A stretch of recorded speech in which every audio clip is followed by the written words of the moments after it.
Roxanne. That's okay, darling. I know you'll fall in sometime or the other. I solemnly pledge to dedicate my life to the service of my God and my country. I'll honor my parents, my teachers, my leaders, my elders, and those in authority. I'll be clean and honest in all my thoughts, my words, and my deeds, and I'll strive in everything I do to work together with my fellow men of every creed and race for the great happiness of all and the honor and glory of my country. And I do love my country, Trinidad and Tobago. Hi, Kenneth. Hi, Glennis. Oh, gosh. I walk with my water and excuse me. All they know the drill. You know, when I start to talk the truth, they don't want to interfere with my life. All they know we just do it. All they stay with me. If I can't wait on it to come back, I'll start the next one, do it in pass. But we got to do what we got to do. I would like to say special evening to one Mr. Carl Felix. I understand you're one of my biggest fans. I know your son, let me tell you something. Your son have patience like Job. He really has a nice personality, so good one, sir. So good afternoon, Mr. Carl Felix. I hope you're tuning in today. Yeah. Hi, Lorna. So let me start the thing now. And it always has something good. There's something good always there for us to speak about. So I'm seeing that TNT netballers, the junior netballers, is a long time. We haven't heard about a victory for our netballers. Remember the time of the Calypso girls with Jean-Pierre and Peggy Castaneda and Jennifer Frank, and I can't remember the rest, honest to God. But we was running things, We was running things. And then, like everything else, things change. And we have Jean-Pierre, I didn't say Jean-Pierre, it's Jean-Pierre. Jean-Pierre became the Minister of Sports. Beautiful, beautiful lady. I still see Miss Peggy sometime. I'm a girl, that's Brother Valentino's wife, yes. So this was in TNT, TTT Live.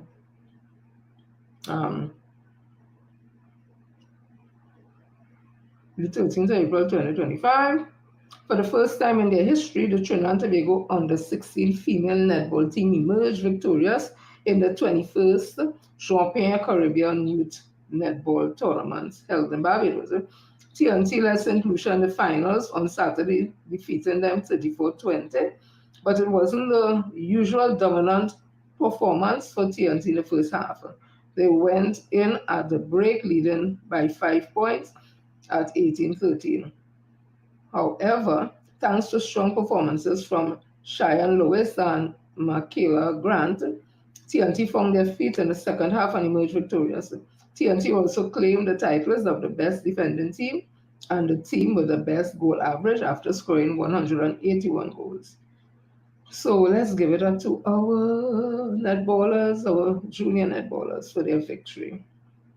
It's been a long time coming. Let me continue.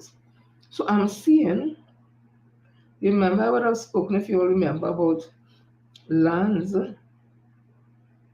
being given to low income, those who are not making so much money, and it's really like professionals and stuff, young people, to give them a chance to own a home. So 3 days ago, the ministry, right? Land lots for low earners to professionals across Trinidad and Tobago. The Ministry of Housing and Urban Development, MHUD, headed by Adrian Leon, said the 3,000 land lots recently promised to the citizenry by Prime Minister Stuart Young would cater for a range of people from low-income earners to professionals.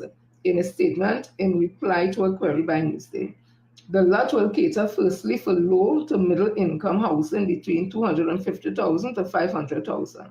Next, the lots will include middle income housing ranging in price from 500,000 to 1 million. Also promised for young professionals housing ranging from $1 million to $1.5 million.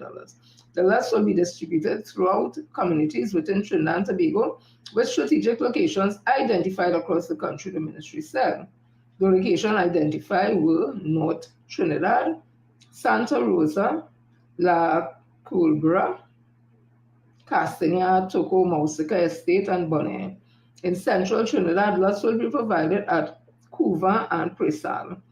Areas identified in South Trinidad were Reform, Maruga, Usain, St. Madeleine, Davie, Guapo, and Point Fortin. The ministry said it was moving forward with providing 3,000 service lots across TNT under the National Development Strategy (NDS) of Vision 2030. The strategy recognizes housing as a fundamental right of all citizens and exemplifies the Vision 2030 goal to provide adequate and affordable housing for citizens. As outlined by Prime Minister Stuart Young, the 3,000 service lots represents a key component of the government's multifaceted shelter solution strategy targeted at low to middle income earners, minimum wage workers, and individual earners up to $25,000 monthly. The ministry statement also said housing solutions would include the provisions of rental accommodations and starter units up to the value of $250,000. Newsday asked about the costs of providing the lots, such as acquisition and development costs. Importantly, these lands are state-owned, eliminating the need for costly land acquisition. Statutory regulations and current industry construction rates will determine development costs. Newsday asks if the initiative would impact the ministry's existing waiting list of applicants for public housing. The statement said, the ministry currently manages a housing application database of over 150,000 entries. Cognizant of the critical need for accurate data, a comprehensive sanitization exercise is currently underway by the HDC to ensure fair and efficient allocation process by accounting for variables such as migration, deceased applicants, and duplicate submissions. The state said Lyons had affirmed that he was fully on board with the plan. In quoting him saying, this initiative is not just about land, it's about dignity, opportunity, and creating pathways to home ownership for thousands of citizens. The ministry said it remains committed to fulfilling the promise of Vision 2030 and ensuring that every citizen had access to secure and affordable housing options. The statement said while Tobago was under the jurisdiction of the Tobago House of Assembly, THA, the government remained committed to providing technical and administrative support whenever required. So I wanted to read the whole thing because they say this government ain't doing nothing for nobody. Yeah. Who have ears to hear will hear, and who have eyes to see will see. And who know the truth will talk the truth. So I'm also saying there has been a sudden turning for pool in Tanapuna. Now remember the first time they built the pool, the government built the pool in Lavantil. The opposition carry on. Oh, pool up on the hill there. When I say the opposition, not necessarily the UNC peoples. What about that? And people in the house. I understand the pool is fully subscribed, meaning it is well used. And they continue to build the government that is pools in different areas. And it is being used for different activities, whether it's water aerobics, whether it's for those senior citizens who are doing a lot of therapy, there's swimming classes for the young ones and all that. So money well spent, where it is spent to provide communities with facilities where they can use to their benefits. Because out of that, you could get the next George Bovrel or the Swimmergill or Carter, right? That's how these things start. So there was a sad turning ceremony for swimming pool in Chanapuna. This was April the 11th. Loop News. It says here, the long-awaited Chanapuna Community Swimming Pool will become a reality and is expected to be completed in the next 12 months. The Saturning ceremony was held at the Honeymoon Recreational Ground on Friday. It will bring access to recreational and competitive swimming for Tanapuna and neighboring communities. Permanent Secretary of the Ministry of Sports, David Roberts, said the pool will meet competitive training standards and serve schools, clubs, and families throughout Tanapuna and beyond. He noted that this project expands the reach of the April Pools Swimming Program, which provides free swimming and water safety instruction in communities nationwide. Roberts said so far the government has invested $29 million. the construction of similar community pools. Meanwhile, PNM Tanapuna candidate Esmond Ford said he is confident that when the day comes and the national athlete arrives from Tanapuna, they can look back on this day and say, we made the right decision. He quipped that on April 20th, the right decision must be made. And I too concur. So that's some good news there. Oh, well, on this one, the best is left for last. Not that all wasn't good, but this one, it was equally exciting. So what is it?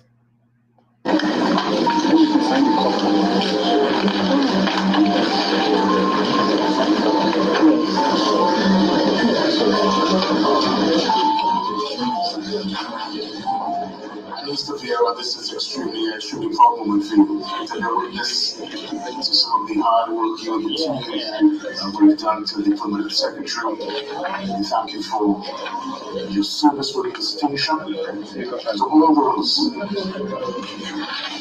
From then to now, we will indeed share the news, spread the news.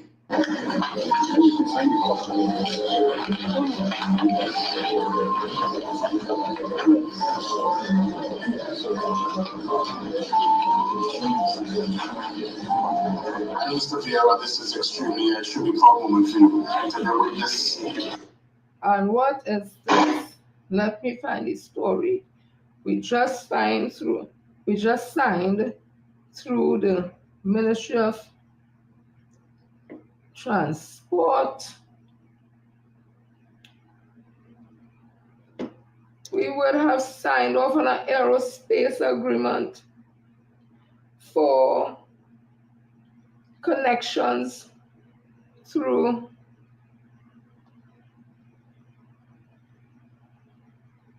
I think this is what we have been working on all the time, direct flight to Africa. I think it has happened. It has happened today. So, yes, we have signed a deal. Remember, this has been in the making since, let me check it out quickly. This has been in the making since, I think, 2023.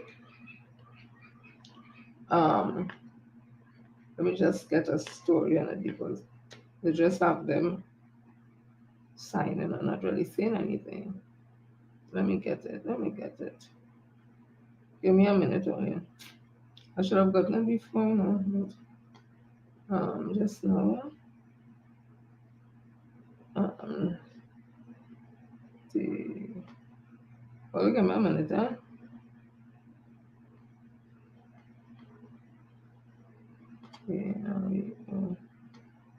Yes.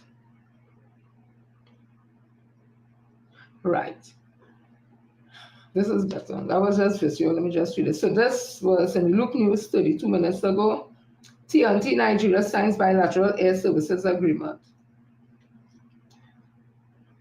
If you are planning to visit Nigeria, but mindful of all the traveling that you would have to do to get there, you may be in luck as the journey may be a bit easier now and quicker too. Here's how. The Ministry of Works and Transport, Ron Sinanan, signed a historical bilateral air service agreement with Minister of Aviation and Aerospace Development of the Federation Republic of Nigeria, Festus Keyamo, on Monday, the 14th of April. The signing ceremony took place at the Piako Airport VIP Lounge. In an update, the Ministry of Works and Transport noted that the agreement, which has been 22 years in the making, establishes a formal civil aviation relationship between our twin island nation and Nigeria, creating a possibility of direct air connection to and from Africa continent for the very first time. It said that the agreement is also poised to enhance connectivity, stimulate tourism, facilitate trade, and strengthen diplomatic ties. This transformative agreement goes far beyond aviation as it opens the door to greater opportunities for cultural and educational exchanges between the two nations, the ministry said. Oh my God, this is great. our enslaved African ancestors came from. What we know now as Nigeria, right? The Yoruba people. This is fantastic. I definitely plan to make a trip, me and my husband. I hope you all will take the opportunities. Let us go visit Mother, take off his shoes and walk on that. I hear when he reached, I have somebody that I know really well. She came back from Africa late last year. They went on a tour and she said she cried being there, seeing where the enslaved African ancestors were, just seeing the animals and the giraffe and that she rode on a camel. She said it was beautiful. She was just in tears. And I have another girlfriend who went on a missionary work, but she went Kenya. She said the pictures that was really beautiful. So it will not seem something strange when you hear somebody say, "Oh, I'm going to Africa." You'll be like, "Africa, where you're reaching?" It will be normal thing like say you're going to Tobago. So let's see how this works and let us all get involved. So let me continue. Tobago's. Hi Carol, hi Sarah, hi Melka. ICT and tech contractors removed the UNC banner from the electricity board. Damn good. But the one who say pay between the leg, well, she leg must be just all kind of thing. Anyways, so I see Farley telling the people to hold the PNM accountable. I was like, well, going with you. You're going with me? Yes, we're making a whole trip. Rocks and the whole crew be going. Let me talk the thing. People be going Nigeria. When we drop down, so people be rich. What are we going? We go plan a whole excursion. We going up there and we taking Nigeria by storm. When the beat the drum and I shake so hard, I could feel it. So this was the 13th of April in CNC3 Facebook News. They said Augustine to voters blame PNM for country's decline.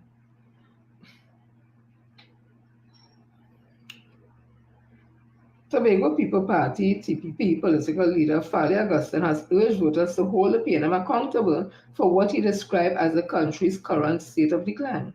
Speaking at a public event, Augustine said the PNM must take full responsibility for the country's economic challenges, rise in crime, and collapse in public service.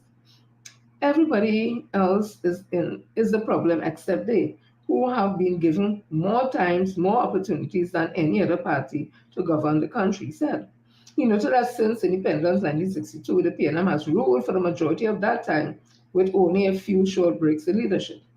Yes, it was not until 1986 that a non-PNM party ruled the country, the NAR, and then sometime later we had Basir Pandey with the 1996 election. And although he won a second term, that was ill-fated. And then it was not until 2010 we had former Prime Minister Mrs. Pasal Bissessa that ran it for 5 years. But every other term of the governorship in this country was run by the red people. Augustine urged voters not to blame other political parties for the nation's struggles. I want to know if you understand the word red people does not apply to people of African descent. That applies to another ethnic group and not necessarily from Trinidad. Yeah?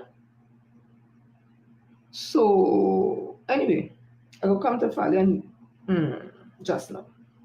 Augustine urged voters not to blame other political parties for the nation's struggles. I want you to have an appreciation for where the blame of poor governance must go, he said, because if at this point in our age as a country we are grappling with high levels of crime, they are responsible. If we are here in 2025 and you can't even get US $5 to shop online, they are responsible. Can't get US shop online. Really? He added, if you can't leave your house open, you have to put on burglar proof. And in Tobago, you can't control our borders responsible.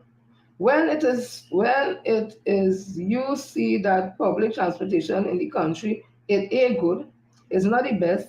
They are the ones running PTSC, they are the ones running Caribbean Airline, they are the ones running the seaport and the inter-island ferry service, they are the ones responsible.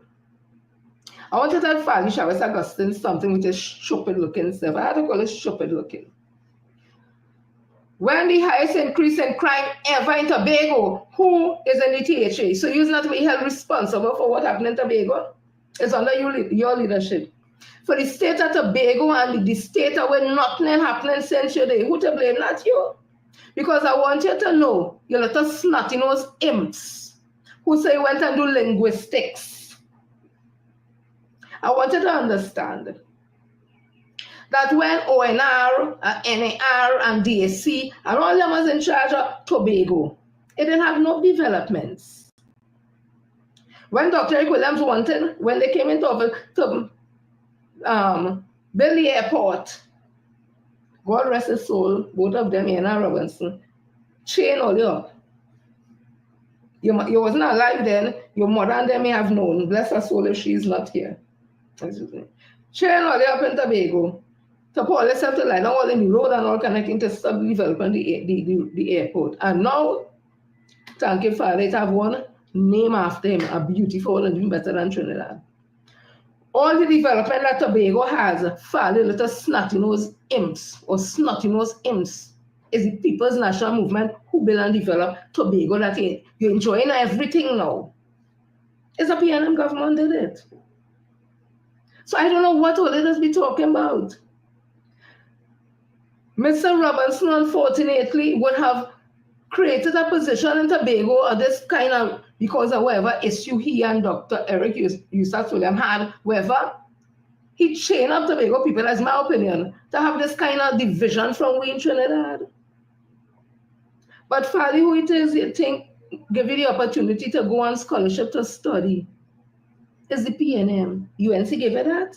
NAR gave you that? But you're just clutching at straws because you realize that it ain't looking good for you at all. Your quotas book in Tobago. So you're talking a pack of spit. What will they do for Tobago since all they come in there? Juke went up to Dubai and talking about blue economy. I felt so blasted, shameful. Yeah? That's when I say all yeah. And I didn't say we. I feel so shame for Tobago. That Juke going up there and showing the people $100, be like, them prince and all them in Dubai must say, but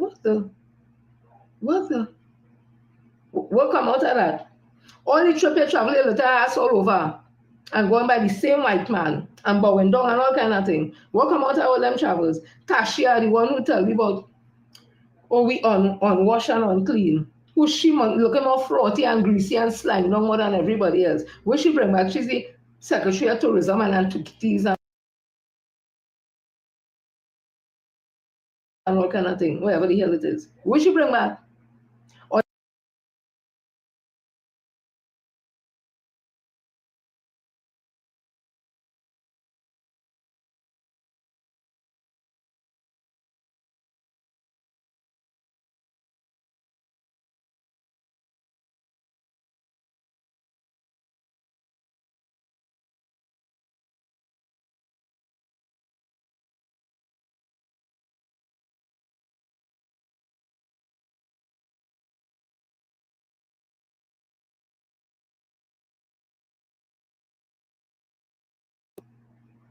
Oh, let's sorry about at the start.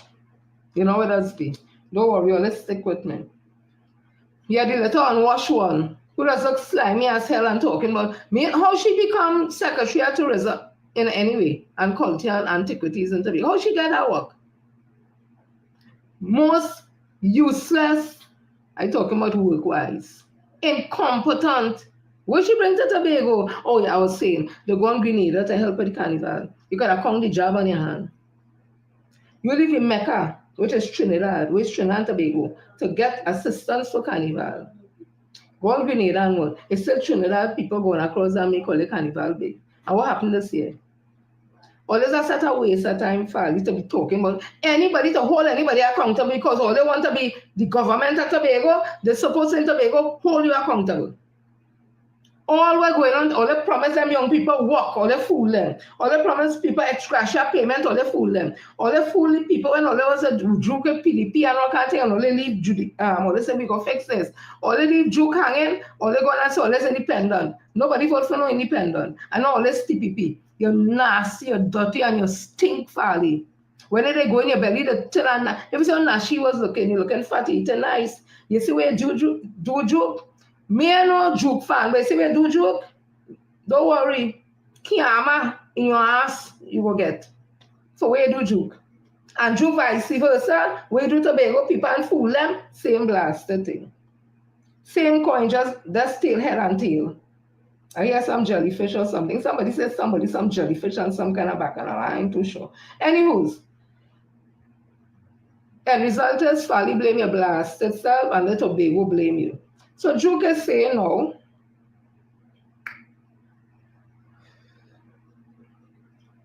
Here's our next one, Dirty and Stink. Again, CNC3 in the Facebook thing. Juke apologizes April 14. Juke apologizes for Fally follow promises job creation. Tobago people, if all is smarter than that.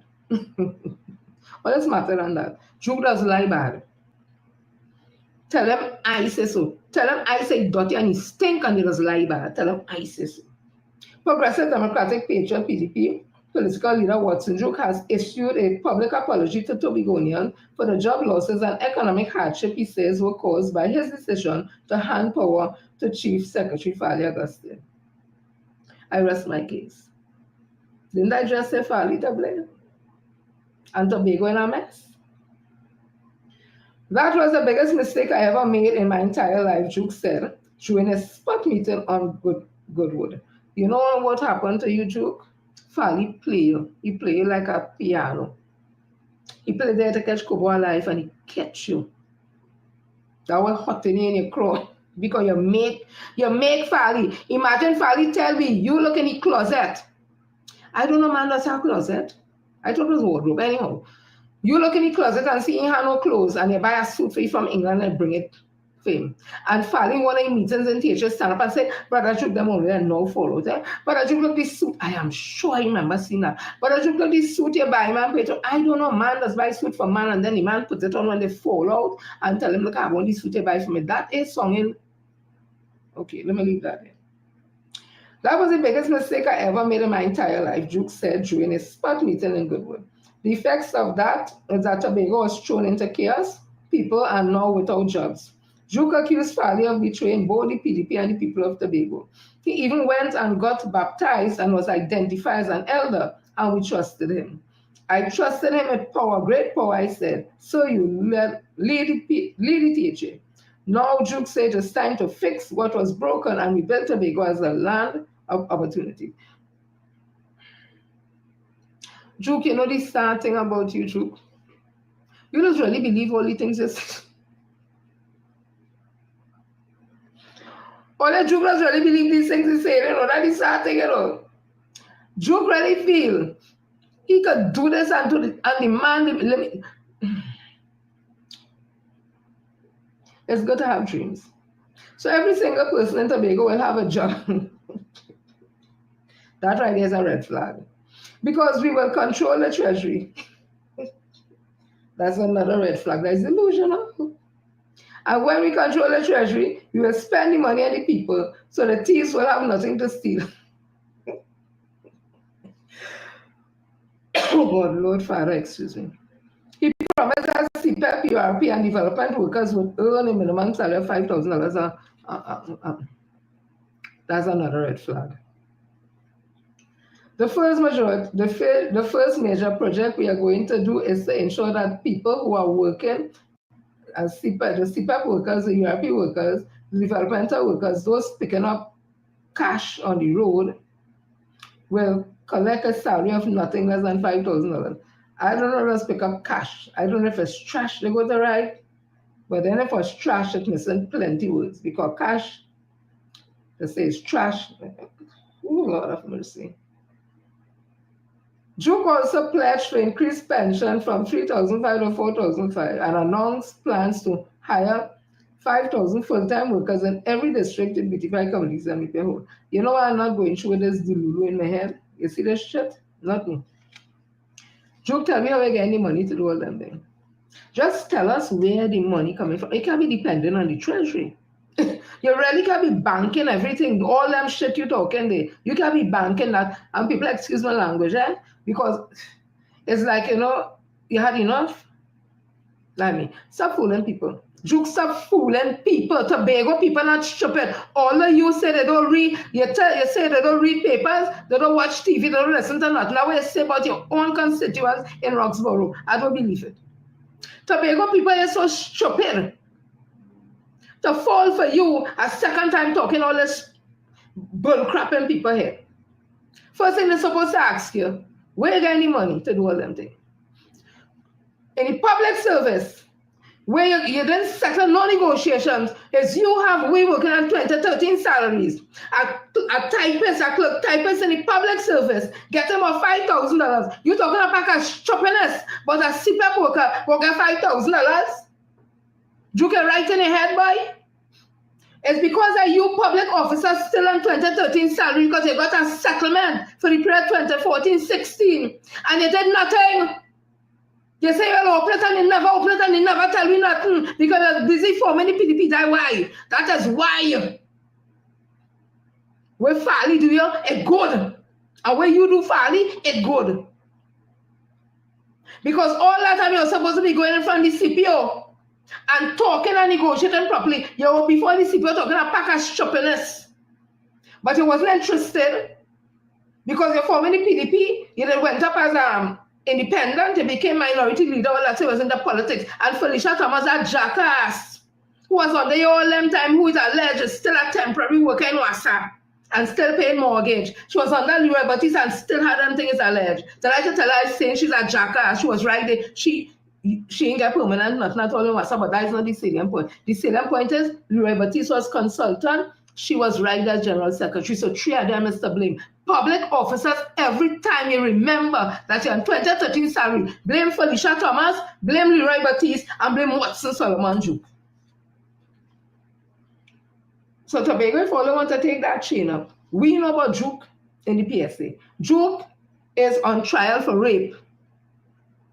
1 count of rape and 4 counts of sexual assault. He is in court on trial for rape.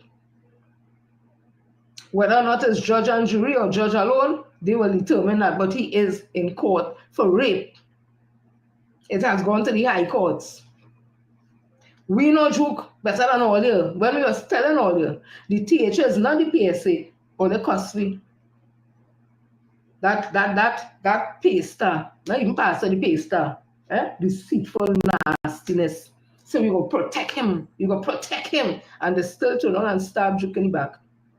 Anyway, let me continue. Yes? Now, our next piece of the bacchanal. Or remember the fellow who say that Dr. Rowley, with the first audio tape, say that Dr. Rowley tell he and all kind, and then he come back and he say it ain't happen, it's not true. They make him say so and all that kind of thing. Look bacchanal here. Look his face if you remember him. Well, I don't know if this is true or it ain't true, but I see this on UNC Cabal page. It says, host Akil Abdullah, schedule Monday the 14th April, 9 o'clock, Tuesday the 15th, 9, Wednesday the 16th, 9. Break for Easter. He come back on the 22nd April to the 24th. On the 25th, he on the road. 26th, he on the road. 27th, mashup day. The topics, again, I don't know if this is true or not. I'm just reading what he thinks. So the topics: 1, the real TPP; 2, UNC and TPP; 3, fraudsters, Farley; and 4, who ball who. Okay, I tell you, that's how I see it. That's the next piece in the bacchanal. I don't look, Tobago, get all the act together. Get all the act together. So I see David Lee. Hi, Constance. Yeah, Juke. I see David Lee. I ain't going to read this story because I see David Lee and you're too damn ugly for me really to, I feel to go through that with you, David Lee, because you're singing just like how you're looking. I tell all I see that man in Masties, I'm not lying to tell you, I'm not exaggerating, I jump. Because he look worse in person than he does look on TV and think, I jump. I ain't lying to, I jump. I go to take a picture and say, no, don't do that. Don't do that. I was just like, no. And he showed to him. Anyway, let me leave that there. So I see David Lee, who is the shadow minister of energy, saying that when the UNC come in office, they will, I put it my way, they will talk to Trump about the dragon deal. And I say, well, for guidance, they will seek guidance from them. I say, David Lee and them is patient because the last time I checked, Venezuela is a sovereign country. They voted for the president and think that they flag the anthem, they this, that. America is a sovereign country also with the 50 much states and all that. So if there's something in Venezuela water that is Venezuela's own, you could go and talk to who you want to talk to in America about it. But they can't advise you how to get it. Because what is you want them to do? Invade Venezuela? That's what all they can make no deal, David Lee, between America and the UNC can make no deal with and leave out Venezuela for their own thing.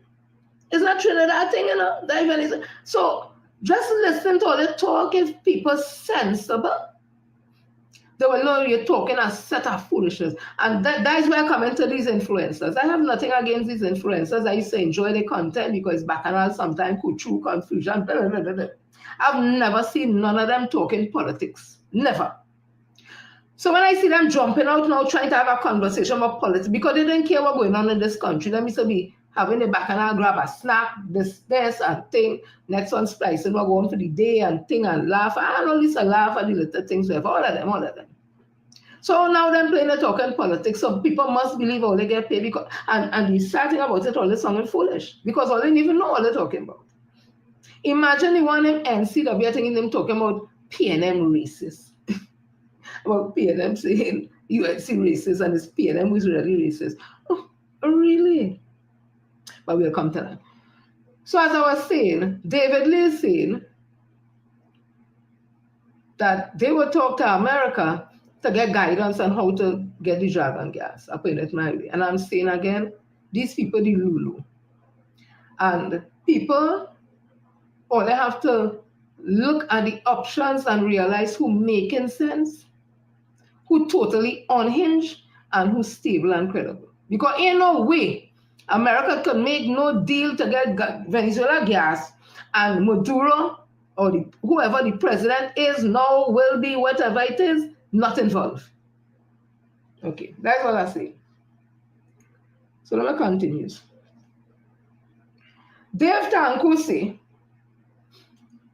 that the UNC will cut out corruption. Watch me, I was drinking something. I think I was drinking something at the time when I see it. And I was like, what? Okay, so let me just play it for you. Dave Tanku is telling us that the UNC government will cut out corruption. Now, this has to be a sick joke. Because I've often given evidence where I've shown the UNC is in opposition and the corruption continues. David Lee was on $1 million bail only for us to find out that he was cleared of all charges. Now we're finding out that the DPP wants to reopen the case. And what about Barry Padaras? Money going into his account via Kamla and vice versa. But they want to get rid of corruption, eh? And those UNC Health Corporation presently riddled in corruption, the Sandy Grande Corporation, riddled in corruption, the Superior Corporation, which happens to be Kamla's constituency, she remains silent. Even the Shoguana's Corporation. And what about that 30 million judgment via the life support? But they are going to get rid of corruption, eh? And when Kamla told us that Piako Airport was a witch hunt, what was the end result? They are going to get rid of corruption, eh? We don't money now with this EMBD issue. They are going to get rid of corruption, they say no. He still has that hanging over his head. Stacey Hooplerin found out that there was corruption. She passed it on to Kamla. What did Kamla do? Pass it on to the line minister. We all know the end result of that. Even the Children Life Fund, for goodness sake, you all created a life fund for children to help children, to save children lives. What was the end result? They started thief from the life fund. But Dave Tanku telling us that they are going to cut out corruption. And why was Glenram fired from 3 state boards? Or you started thinking yet, but they are going to cut out corruption, eh? My God.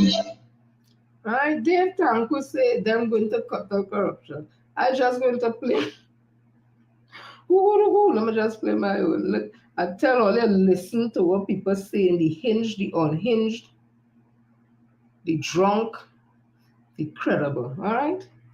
This is what OWTU members had to say about the UNC. Seeking company. The MSJ and its leader David Abdullah does not care for the company of miserable, dishonest people. Imagine of all persons, Rudal Munilal, a man about whom there is nothing honorable, who is dishonest and unprincipled, and in the dictionary such a person is called a rogue. When you see he is trying to fabricate a story to tarnish the good name of David Abdullah, a man who walked away from corruption of the partnership government and who helped remove them from power, you know he is feeling, and this is Dr. Munila, miserable and looking for company. Why would we say that Dr. Munilal is a miserable man? It all goes back to being part of the kleptocratic elites who are now currently out of power, the UNC. If you go to Wikipedia, it is clearly laid out for all to see and understand.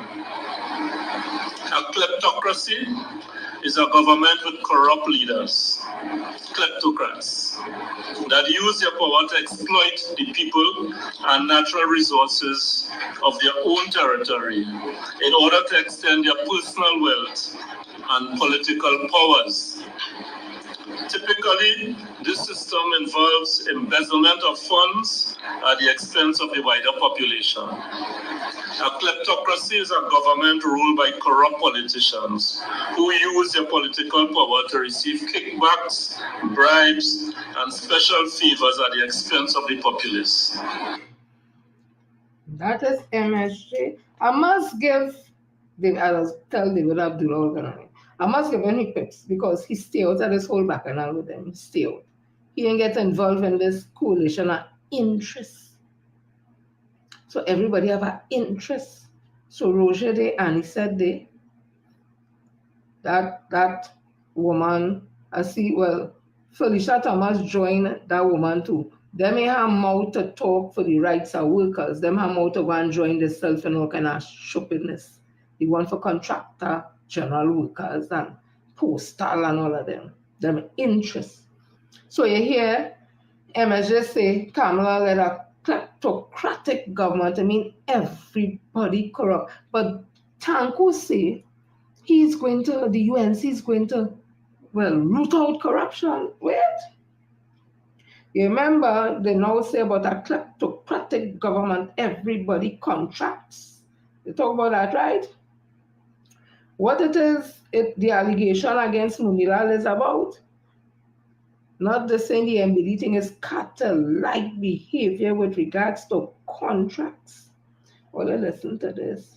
But David Tanko say the UNC will cut out corruption. Listen to this. Me say, nation. Fellow citizens, as a people, we must never accept corruption. Under the People's Partnership, it has reached the scale of billions of dollars. When we consider the multi-million-dollar contracts given out to their friends, families, and financiers, and the controversial and questionable method by which these contracts are given out, we have absolutely no choice but to conclude that this is the most corrupt government we have ever experienced. This brutal and evil practice of corruption has brought terrible pain and suffering, anguish to the majority of our citizens, while a few continue to amass obscene wealth in the hundreds of millions. Nation. Fellow citizens, as a people. That is Ansel Roger, who's sitting on there now as a part of the coalition of interest. He said the UNC, the People's UNC, the most corrupt party, but he's saying on there today. And we have people who never talk about politics before. Them was on entertainment, doing the thing nice wherever. All of a sudden, yellow jersey ball and yellow is the code. That what people are listening, listen to the unhinged, the hinged, and the credible, Okay. So Roger tell me about the corruption in giving out contract. Listen to Jack Warner now. Well, they think it right here. And then all you tell me about the yellow is infection, boy. Yellow is infection, pus and all them kind of thing. You have to get penicillin and antibiotics and them thing. Which part it is? Listen to Jack Warner. Oh, God.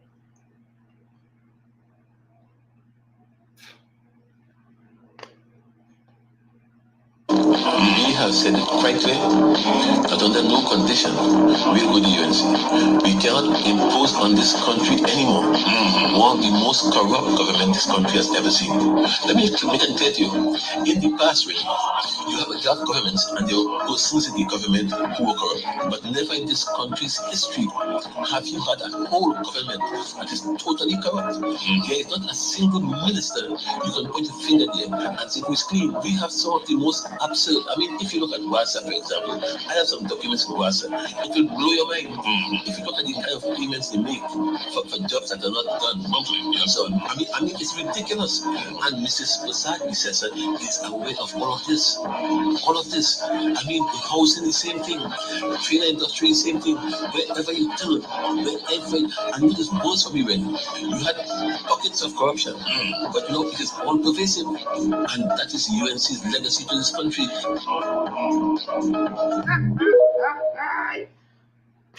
And Jack Warner is there today. How do they want people to believe them? Imagine them was in charge of corporate. He was one of the wealthiest man. Listen, with this FIFA thing, Jet used to come for you. How he reached from that to that? So it ain't something that happened overnight. I mean, he was always like that. You don't get this honest overnight, What has happened at this honest where you get the opportunity to involve yourself in this honesty. You don't become a thief overnight. You get an opportunity to thief. These are not things that you just get one morning and say you're going to thief or you're going to be dishonest. So is it that Jack Warner has always been dishonest? I'm just asking.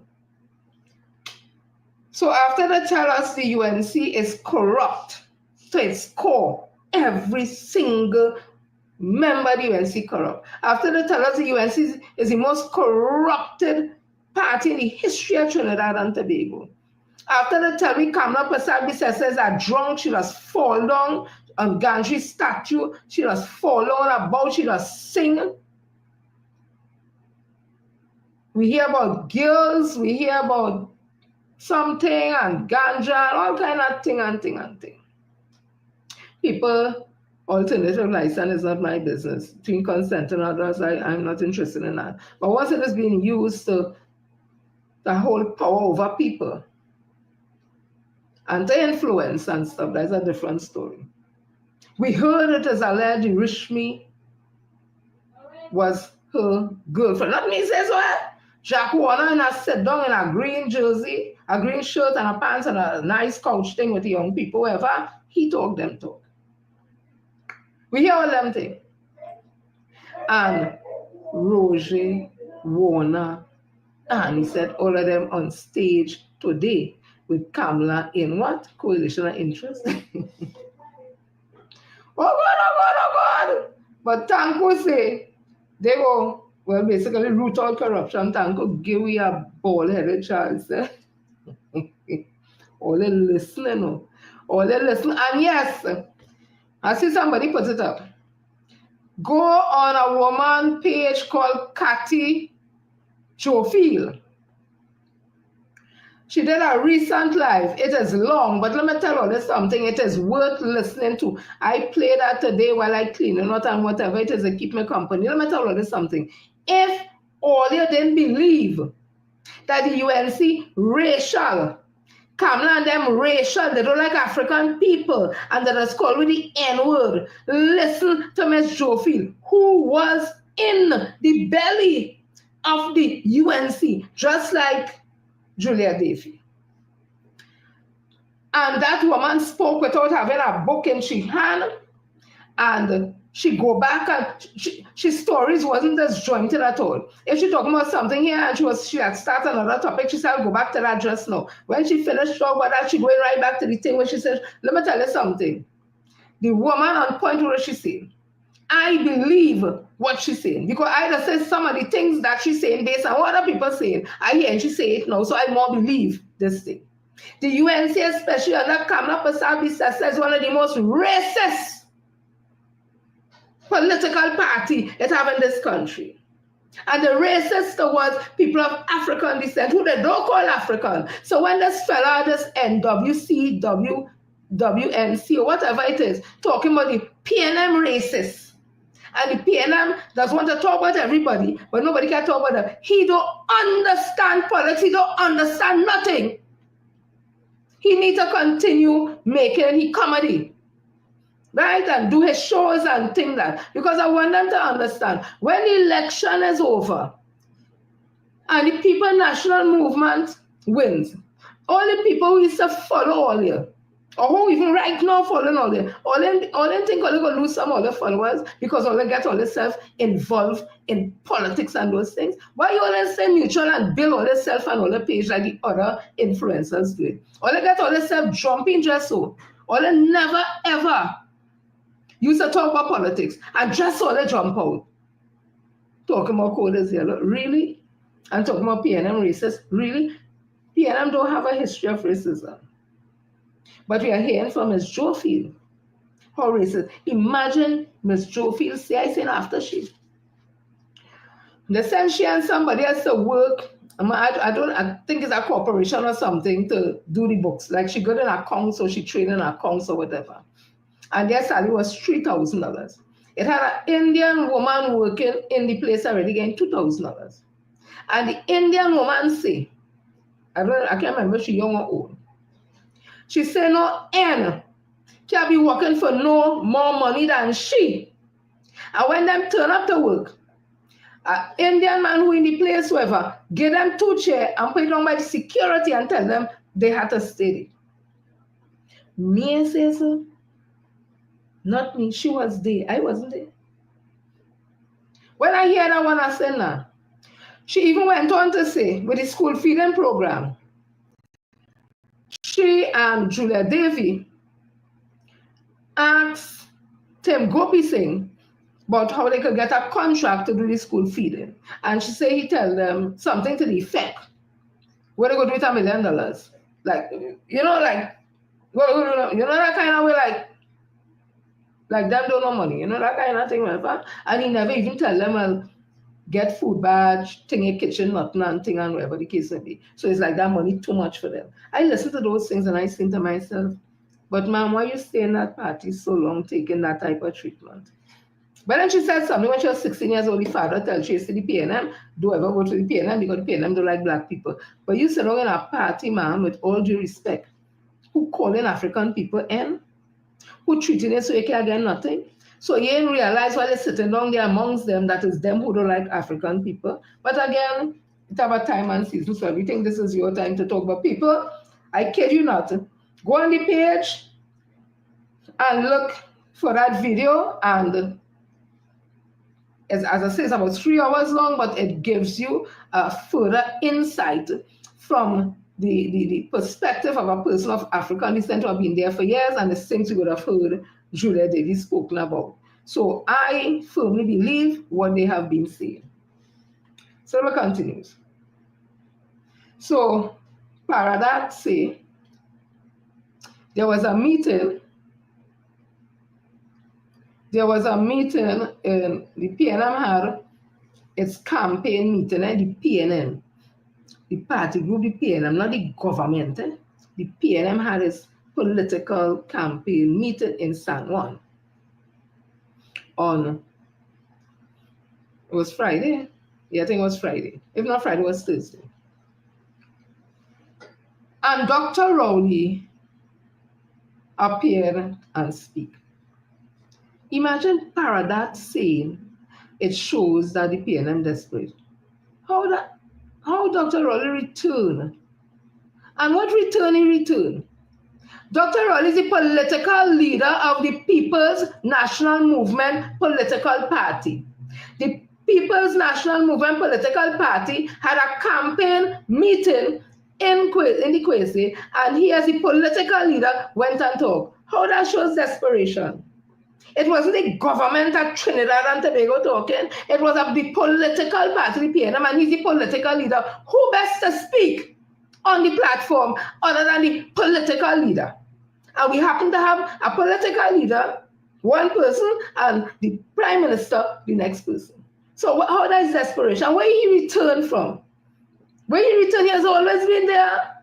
He was at the meeting in Exeter, Spaniard. He was right there. So where he returned from, but also grasping at straws. You see this thing with this woman, Cathy Jofield thing? That is a further proverbial nail in the UNC coffin. When you look at the likes of Larry Lala, SC, Victor Roberts, the whole library, UNC thing, whatever, executive, they go Martin, executive, this one and that one. The tide is turning in the UNC. Yeah? No, I tell them PNM people again, excuse me, don't get carried away with all them things, all this have to take all the tail outside and vote. Don't get complacent. I'm, oh God, look at people. They never tell all they're voting for PNM, because them could still go and vote for UNC.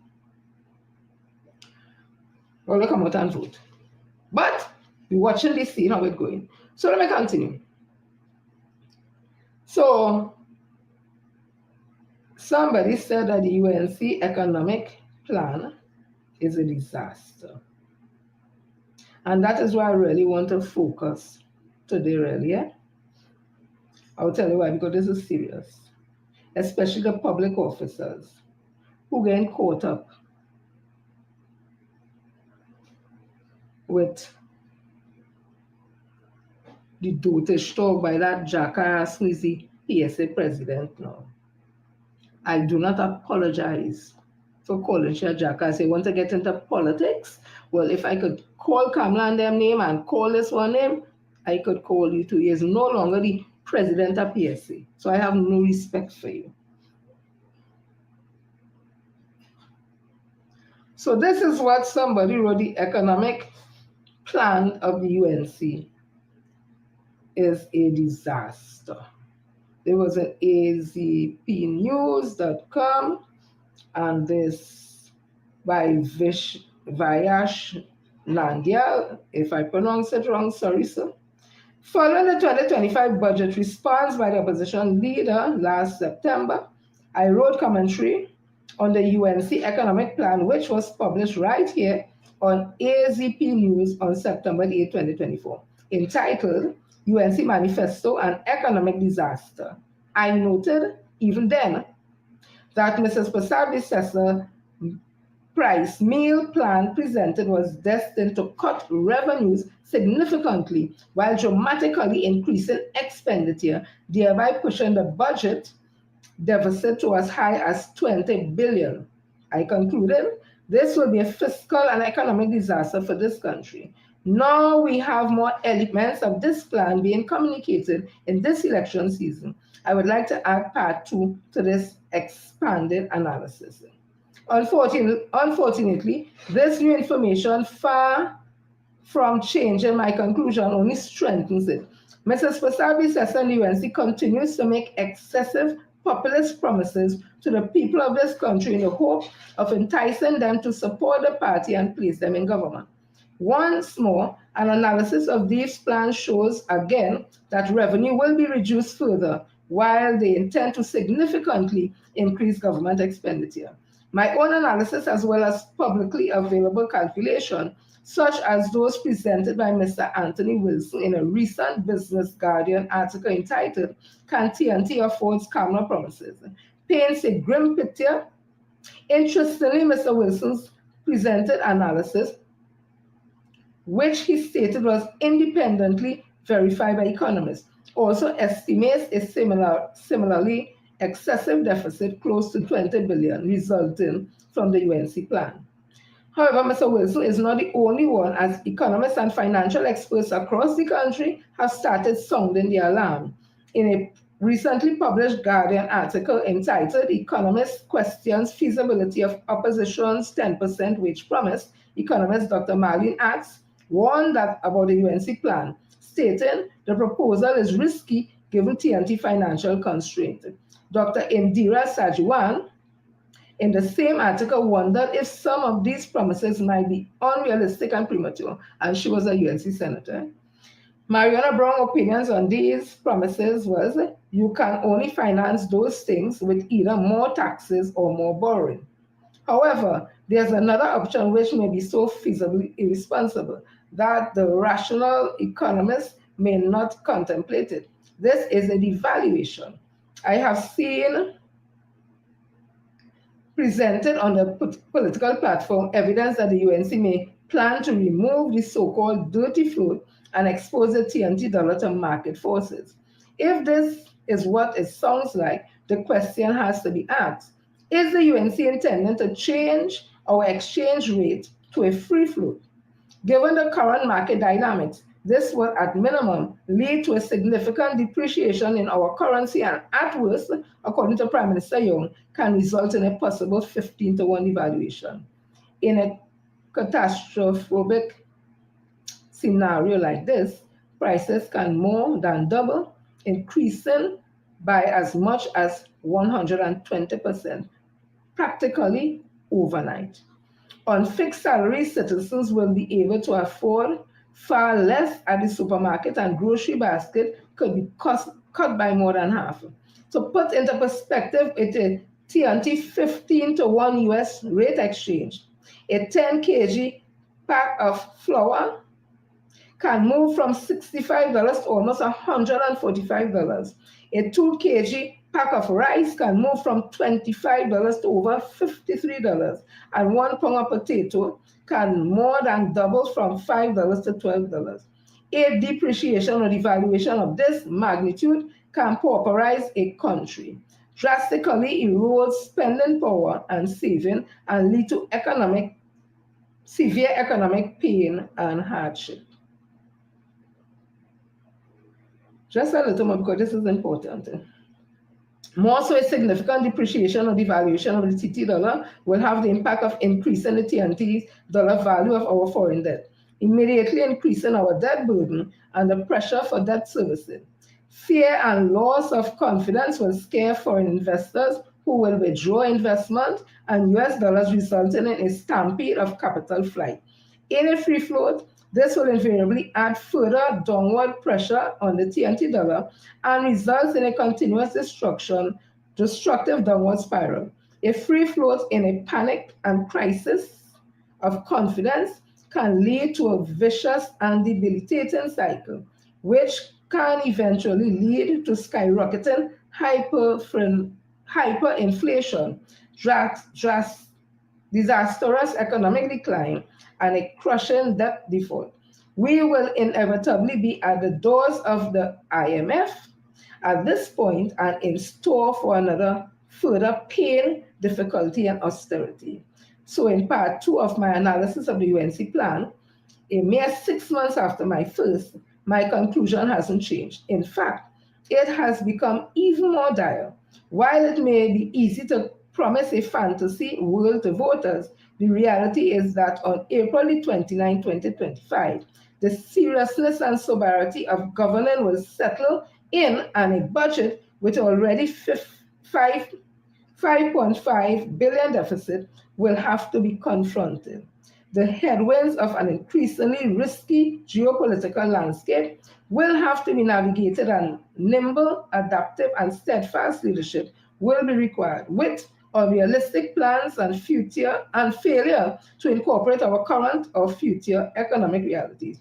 I highly doubt the UNC is the party to do just that. And Vayash Nandyal is an economic researcher and advisor in the Office of the Prime Minister with more than 14 years' experience in the field of economics and financial research and analysis. He holds professional qualifications in economics and finance, and serve on the boards of several private and state and non-profit organizations. So that's what he said. Listen to the words there. IMF. This is what Kamala said when everybody asked her about it. She said, no, that is not in the plan. This man and all say it in the plan to devalue the dollar. Let me give all the just a minute.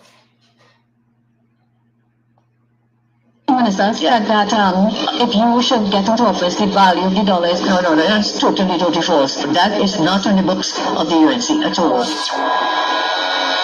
The Minister of Finance will work with Central Bank to make sure that our exchange rate is competitive, eliminating the current dating managed route and allowing market forces to operate within a crawling band. That is not on the books of the UNC at all. It's totally false. That is not on the books of the UNC at all. That is not on the books. The Minister of Finance will work with Central Bank to make sure that our exchange rate is competitive, eliminating the current dating managed route and allowing market forces.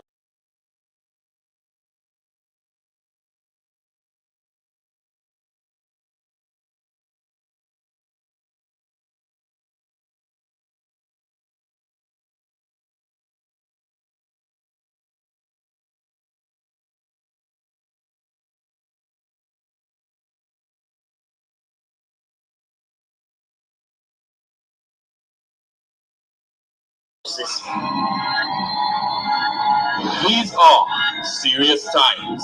We need serious leaders. On April 28th, vote PNM. Great is the PNM. She is asking Kamala Persad-Bissessar, and she's member of parliament for Maloney, and returning candidate for the area also. In the Trinidad Express, AG Camille Robinson AG is also asking how you're paying for that. And this was 14 hours ago. Well, it's not 14 again right now. I want to ask them tonight, big jackass, small jackass, same lasso.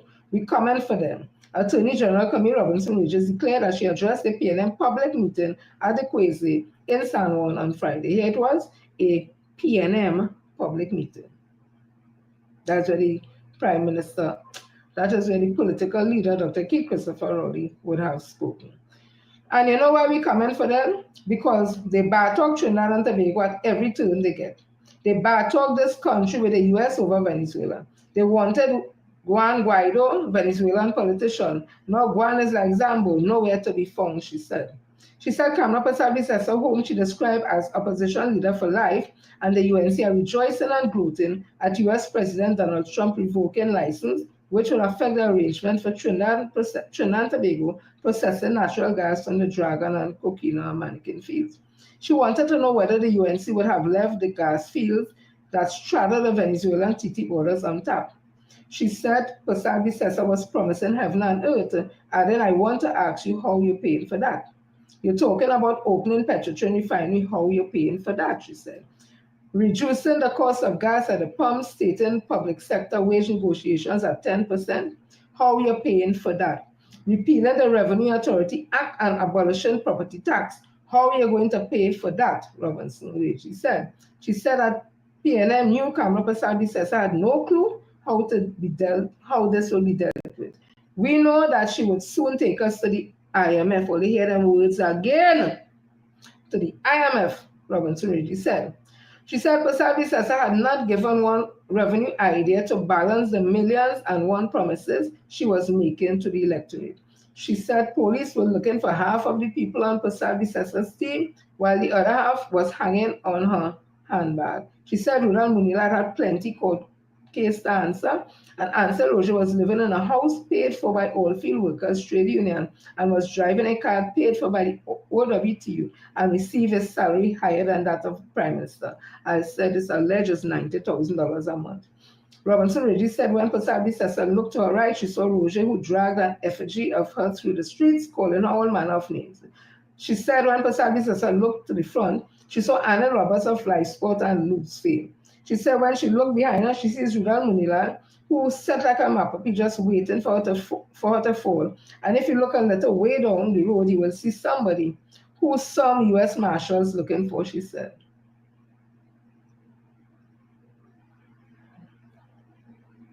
Robinson Reggie said she wanted people to imagine that if Basabi Sese is a prime minister and a kind of piece fell on her foot and she cannot function, whether they would imagine Munilal, Barry Paradat or Khadija Amin as prime minister. She said she wanted to remind public servants that during the pandemic, when the public sector employees or employers were laying off staff and having them use their vacation leave, not one single gazetted public officer was laid off or forced to use a vacation leave entitlement. She said she wanted to remind senior citizens in receipt of the senior citizens pension or NIS pension, those in receipt of public assistance and disability grants, that not once during or after the pandemic, they received their grants late. She asked the electorate not to be fooled by fantasy promises and not to be seduced by smooth talk. Let's look at their record, look at their facts. It is the PNM that has held firm in the storm, delivered in crisis, and led with heart, vision, and strength, she said. Okay? So I'll leave that there. The words I wanted you all to hear is IMF. That's the second time we're hearing that now. All remember Kamala the axe the tax. Kamala wanted, when she came in, she said no tax, axe the tax. And she carried on. She had 29 seats and could have stopped the tax anytime. She never did. Yeah? So when she telling all you, she don't want no tax and stop the tax, she's the one, and she $11 million Minister of Finance who taxpayers' money paid for. I think it's already 11 things alleged, paid for. Larry Hawaii, this is what they said. In government, Mrs. Prasad Bisesa reintroduces property tax for the 2017 period with the following rationale. I propose to phase in these taxes. In government, Mrs. Prasad Bisesa reintroduces property tax for the 2017 period with the following rationale. I propose to phase in these taxes over the period 2014 to 2017, during which time the properties will be valued and consultations will be held with all stakeholders. In phase one, and effective immediately, we shall commence valuations of all industrial land, including plant and machinery, whether house or in-house. We will impose a tax on commercial properties, and in phase three, we will impose a tax on agricultural lands and on residential properties. According to the timeline given by the former Finance Minister, Larry Hawaii, we are well within the threshold of the property tax reintroduction. It's instructive that the current Finance Minister, Kaumimbe, allowed for the 2017 period to arrive, well within the timeline given by his predecessor. So what exactly seems to be the problem now? Well, let's take a listen. So we intend to fight this property tax. We have a strong view it is unconstitutional. It is illegal, on top of which is a pressure, a tremendous pressure on citizens who are already beleaguered with the state of our economy, with the crime, with the loss of jobs, and a situation in which we can only say it's a cruel, wicked, and heartless government. So there we have it. The erstwhile Prime Minister, Mrs. Prasad Bisesa, now opposition leader, seems to have a convenient policy of hypocrisy in relation to property tax. The record indeed shows a very clear timeline enunciated by her Finance Minister, Larry Hawaii, for the reintroduction of property tax. But now, conveniently, she says that the property tax she initially did the groundwork for is illegal and unconstitutional, would you believe? It's amazing how lawyers of this country and its people utterly bamboozled. I mean, you can't make any of this up. So that's why I tell you, Kamala Prasad Bisesa is a liar. Right? She lie and say that they not in the manifesto speaks not about the valuation of the dollar, TNT dollar, we see it in the manifesto.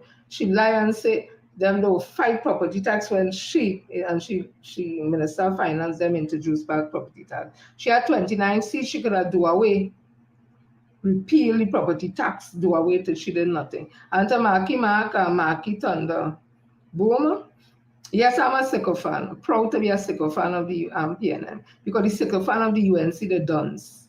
They song dance, they look dance, they just totally dancing. Kamala Prasad Bisesa and Dr. Keith Christopher Rowley and them, they are not public officers.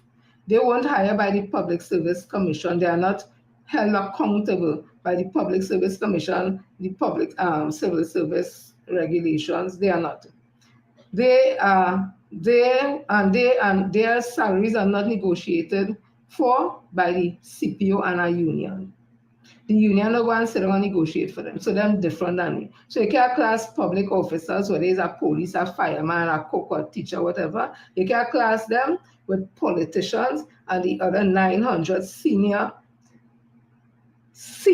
very senior now. Those are the senior public officers. The politicians, on the other hand, as I say, they are not public officers.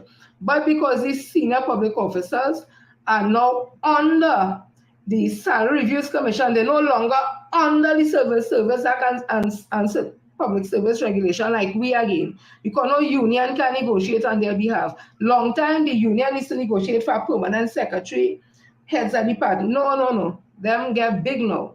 Them salary is negotiated for by the Salary Reviews Commission. That has nothing to do with the CPO or no union. So get that in other head. If them get 100% increase in salary, that has nothing to do with public officers, because the union who negotiate on our behalf public officers in front of the CPO and them not doing the work. So if the SRC doing the work for the category of workers under them, you can vex with them. And Kamala getting most money at all, because she getting for opposition leader, pension for opposition leader, pension for prime minister, money for, she's the highest paid. So the 4% market, you go and get it. Go and pick it by the tree and wherever and get it. Because Juke, we could have done beyond 2016 salary, it might have even beyond 2019 salary. He refused to take the offer that was offered to the PSA for the period 2014-16 by the Minister of Finance Commonwealth. We heard it was 9%. He didn't take it. So when you want to talk a shit, but you want more than 4%, go and talk to Juke, talk to Leroy Bautista, and talk to Felicia Thomas, who have we public officers still on 2013 salary. When they don't know something, don't talk about things. You see, when I know, I will talk what I know about. When I come to labor, I have a very good idea about labor. Don't test me on that. So let me continue. So everybody talking about the IMF. Let me read quickly for you. What is IMF? Let me tell you the negative effects. First of all, before I read the negative effects. Yes, let me read the negative effects of the IMF. The IMF, while intended to stabilize economies, has been criticized for potentially leading to negative outcomes like reduced economic growth, increased poverty, and decreased democracy. IMF loan conditions, particularly structural adjustment programs, SAPs, can also raise unemployment, reduce government revenue, and increase the cost of basic services. Here's a more detailed look at the potential negative effects. Economic impact, reduce economic growth. Some studies suggest that IMF loans participation can negatively impact economic growth. Increase poverty. IMF borrowers countries have been reported to experience higher rates of poverty. Reduce investment. IMF lending may lower investment levels. And Mr. Vijay, I think his name, spoke about that. Nobody wants to invest in a country where the IMF is. Right? Increase unemployment. IMF programs, particularly SAP, can lead to higher unemployment. Increase inflation. Some argue that IMF conditions can contribute to increased inflation. Increase debt. While the IMF aims to stabilize economies, the conditions attached to loans can sometimes lead to increased debt burden for borrowing countries. Surcharges. The IMF imposes surcharges on countries with large borrowing that are not paid back quickly, which can be detrimental to these countries at a time when they can least afford them. The social impacts, increased poverty.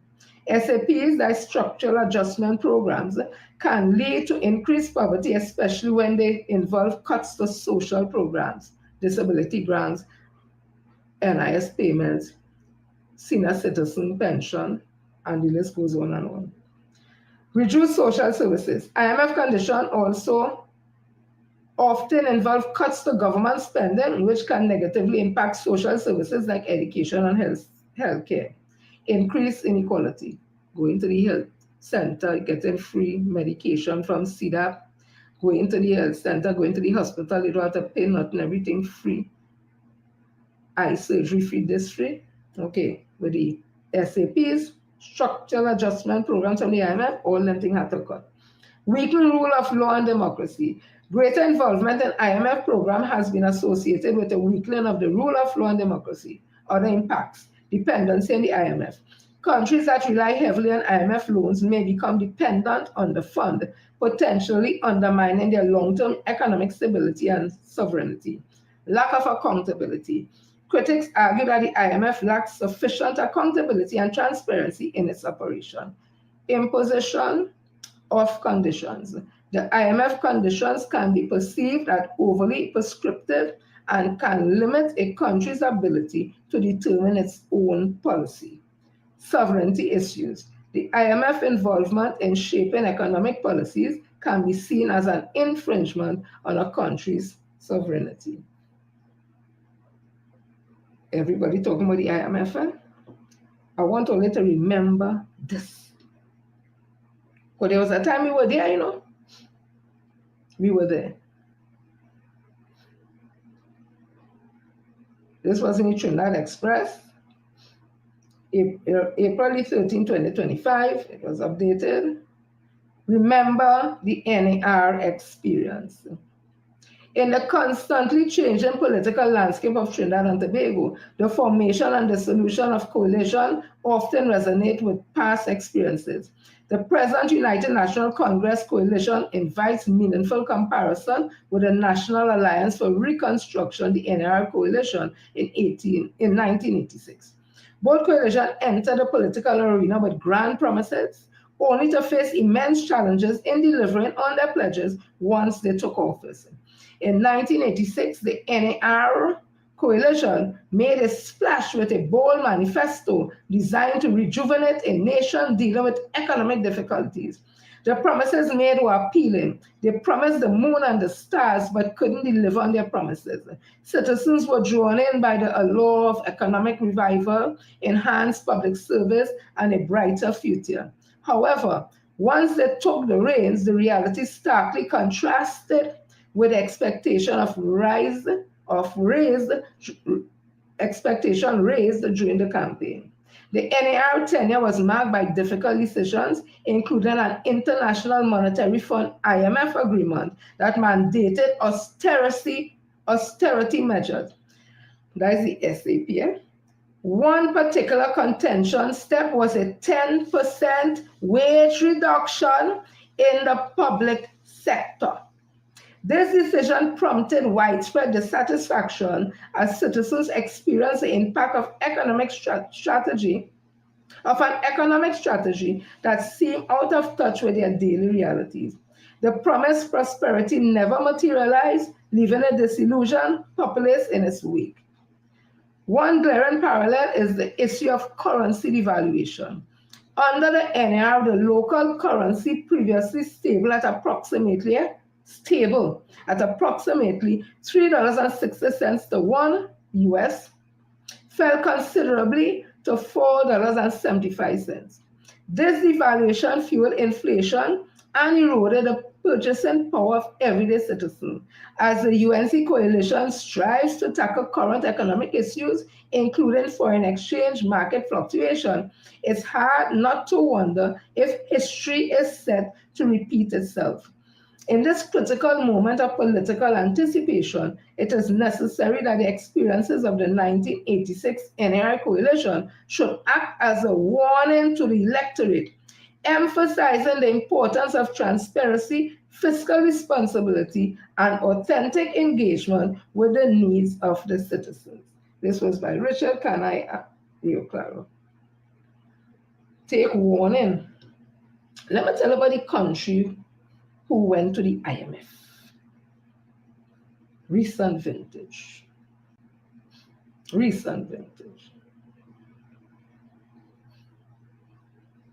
This was in the Jamaica Gleaner.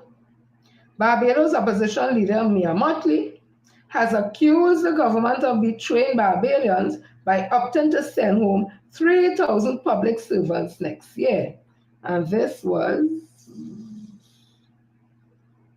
just someone see the date somewhere long. Mottley, who was speaking during a press conference yesterday, said that was before she was Prime Minister, said the layoff runs counter to the promises made by the Stewart administration during the recent election campaign. She says the country is in a crisis and warns that an economic storm is on the horizon as the measures being implemented by the government will not stop the free fall of the Barbados economy. Mottley criticized the government economic policies as ill-conceived and dismissed the measures announced by Finance Minister Chris Sninkler as an attempt to appease the International Monetary Fund, IMF, Structural Adjustment Programs. A team from the IMF has been in Barbados reviewing its economic performance. Now, only remember, under the NAR, with the Structural Adjustment Program in the IMF, people was giving back the keys, public officers were giving back the keys for houses in Santa Rosa. They couldn't pay for them. Many families get mashed up because husband leave, wife gone, who gone away, leave their children. We become the barrel children syndrome, going away to make a different life, better life, and selling barrel for the children. Children don't have nobody to see about them. They're missing their mother, their father. They start to have issues and problems, behavioral problems, challenges. If they had no social worker, no school, they had nothing because we had nothing wrong them times. But I remember them times. I remember them times I wasn't working, I had 2 children. I catch me aunt, uncle, nenen, everything in one. But the grace of God, the Most High, Almighty God, I didn't go and thief nobody thing. I didn't go and rob nobody. I didn't do the wrong thing. We rallied through me, my mother, and my 2 children. It was hard. It was hard. It was hard. So Mia Mottley, when she was opposition leader, and Stewart's government laid off 3,000 public officers because they were in front of the IMF. And the IMF, in my opinion, was jumping when they making back money enough because you have to cut the public service, save money. They cut this, save money because you have to pay them back. Yeah? When she came in, October 15, 2018, this was in WW Loop News, about 1,500 government jobs to be cut, but severance checks in hand. So you cut the job and get them the severance check and they go down. Barbados Prime Minister wishes that no one person had to be sent home, but the reality is more than 1,000 people will have to let go soon as the government work to manage the country's economic situation. And under her, Barbados has been before the IMF 2 times that I know the SAP, the Economic Recovery Plan is called Brett or something like that. However, they will not leave empty-handed. As it relates to job cuts across the public sector, Barbados Prime Minister Mia Mottley has assured government workers that it will not amount to thousands being unemployed over the next couple of weeks. They now came out at 3,000 laid off and then 1,005, I said 4,005. I want to say up front that we are not talking about thousands of persons, but what hurts me, and I have to say in the room, unions go through all the time, members of the civil service go through all the time. To me, layoff is something completely new.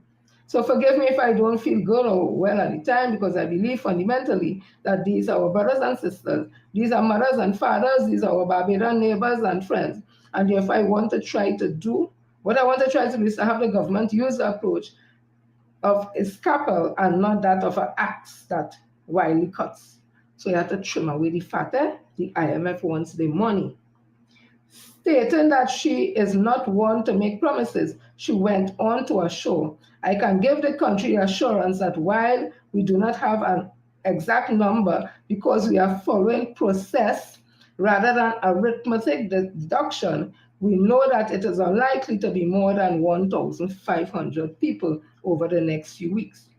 Sitting forward in her chair at Ilaro Court and speaking to the nation with a heavy heart, she reiterated, but regrettably, one is too many.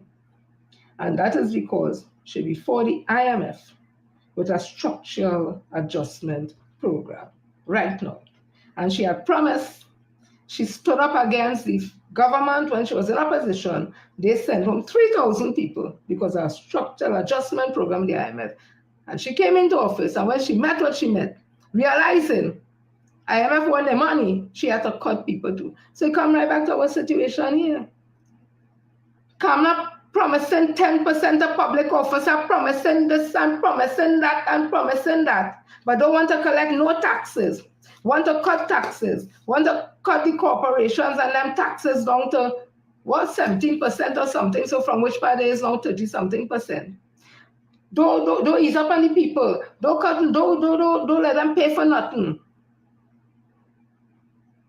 When our gas and oil reserves are depleting. Don't let nobody buy the refinery. Run the people from buying the refinery. Who want to give it to Roger? Who and them, it was alleged, and they haven't disputed it, give a false document, a fraudulent document saying that some lender or some wherever it is front them the money, how much million US or billion US to buy the refinery, and it wasn't true. It's them you want to give to run one. Roger was riding Petrotrain, riding the refinery.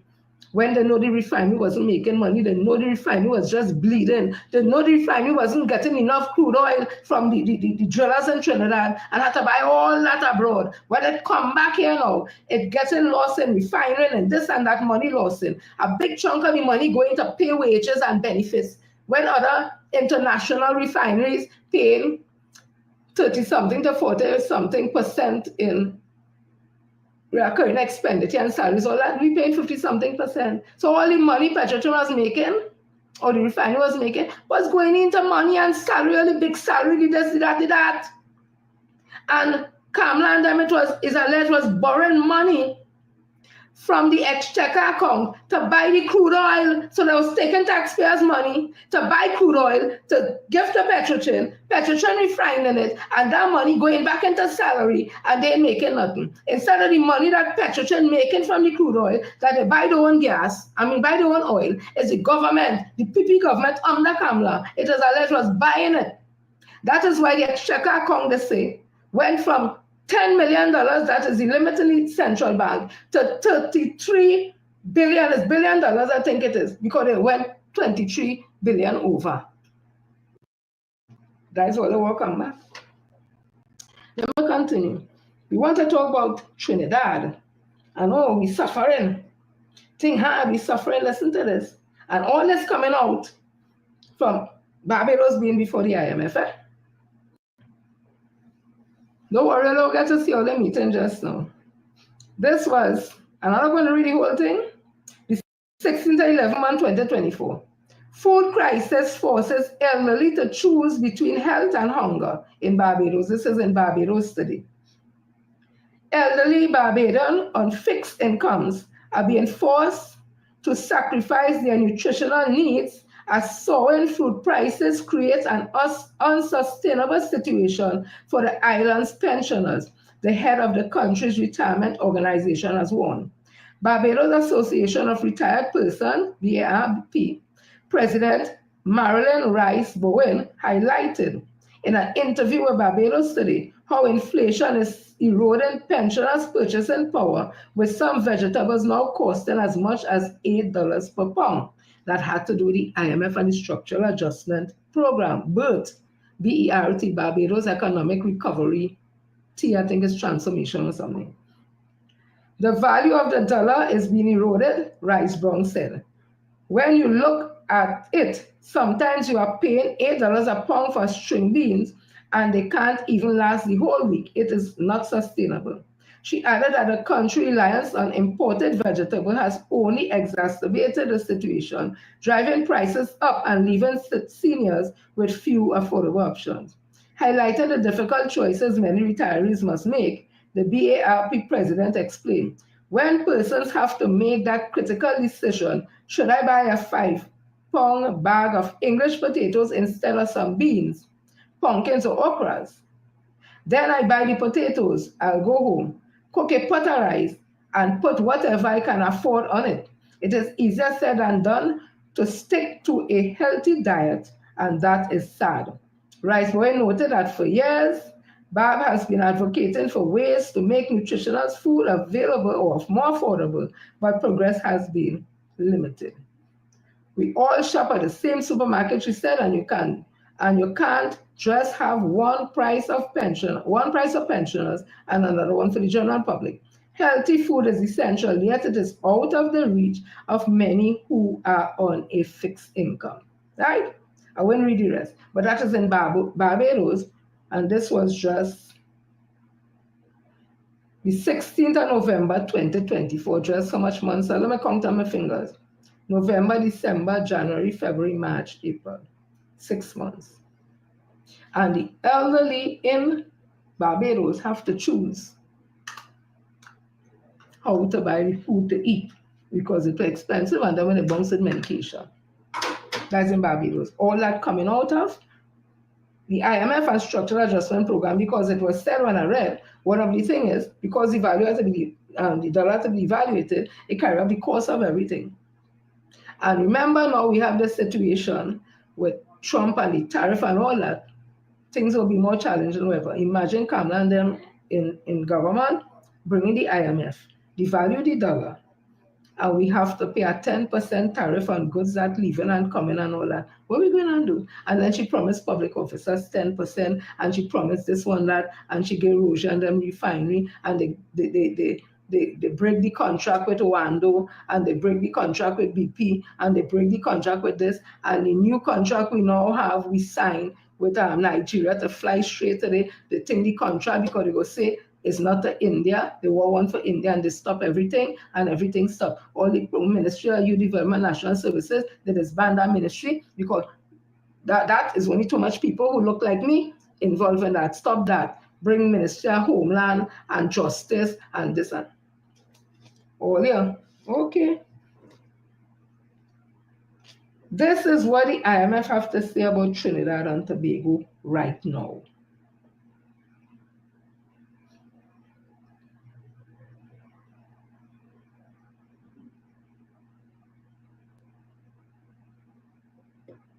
This is what the IMF saying about us, and we ain't borrowing no money from them. Trinidad and Tobago is a member of the International Monetary Fund since September 16, 1963. The IMF engages Trinidad and Tobago through policy, advice, surveillance, capacity building, or development and lending.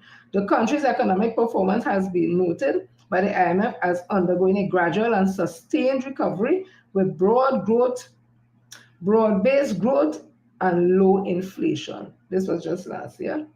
Key aspect of the IMF engagement with Trinidad and Tobago, policy advice and surveillance. The IMF conducts annual Article 154, I think it's 4, consultation with Trinidad and Tobago, providing policy advice and monitoring the country's economic performance economic recovery. The IMF have noted Trinidad and Tobago progress on recovering from the COVID-19 pandemic and achieving fiscal discipline. Lending. The IMF has also provided lending arrangement to Trinidad and Tobago to support the country's economic and financial program. We have taken none. Capacity development. The IMF also supports Trinidad and Tobago through capacity development initiatives such as the digitization of the country's economy and government. The IMF recognizes Trinidad and Tobago efforts to embrace digitalization for economic diversification, modernizing payments and improving the business environment. Recent IMF reports on Trinidad and Tobago, the 2024 Article 4, I think it's 4, consultation. The IMF Executive Board concluded the 2024 Article 4 consultation in June 2024, noting Trinidad and Tobago sustained economic recovery and strong financial sector. Yeah? Do you want Kamla Prasad-Bissessar? And the IMF also published a report on the digitalization in Trinidad and Tobago, highlighting the country's effort to embrace digitalization for economic diversification and modernization. So the IMF said we're doing good. All I want the UNC to come in and interrupt all that. All they choose well enough. Choose well enough. The ball is in all your hand here. Some other things I'll read, but I'll read that on Wednesday. Right? Again, to tell you all, remember the choice that you all are making. Let me tell you the kind of love that the PNM have, that kind of togetherness, that sharing of empathy that the PNM has. Listen to Gary Griffith. Listen to Gary Griffith. Give me a minute. Give me a minute. It's important. Eh? These things are very important.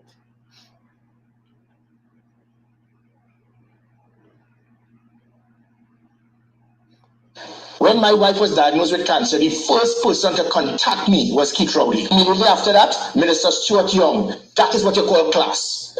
A year later, not one person in the UNC has ever contacted my wife for myself. Not one. It says so much about their class or lack of. And what made it worse, they didn't hire.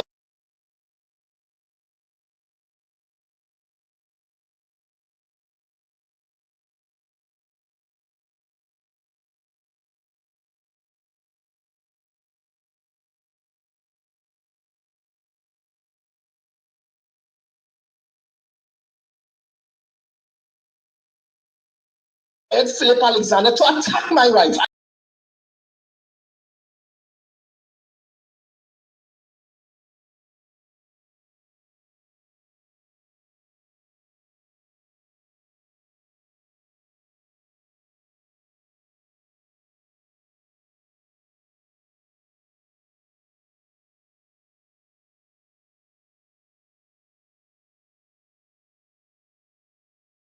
Griffith was a senator in Kamla Prasad-Bissessar's government, and up to now we say nobody here called him. That would tell you they don't like we. And I think you'd even say if she had a different surname, and I know what surname you're talking about. I would say if she had sorry about that. If she had an Indian surname, I say that maybe they would have reached out. I don't know. But I want to tell you all again, there are certain things I was going to play. I will leave it alone. I'm going to tell you all again. Remember, April the 28th. Who all are going to make the choice for? Are you going to go for a woman who is going to take us right to the part of the IMF? Who can manage this country? She had the largest parliament and members of parliament ever, 29. Not ever, because the NAR would be 33-3. But in terms of all these parties coming together, she had a beautiful opportunity. First woman prime minister, the biggest mandate, all these parties with her. They had the highest oil prices ever, even higher than under Dr. Eric Eustace Williams. And they did nothing positive for this country. Every day, bacchanal confusion, live sport, this, that, the COP mash up, the MSJ run out, he says corruption. Excuse me. Makana Dagara says, soul said a thief like man never thief.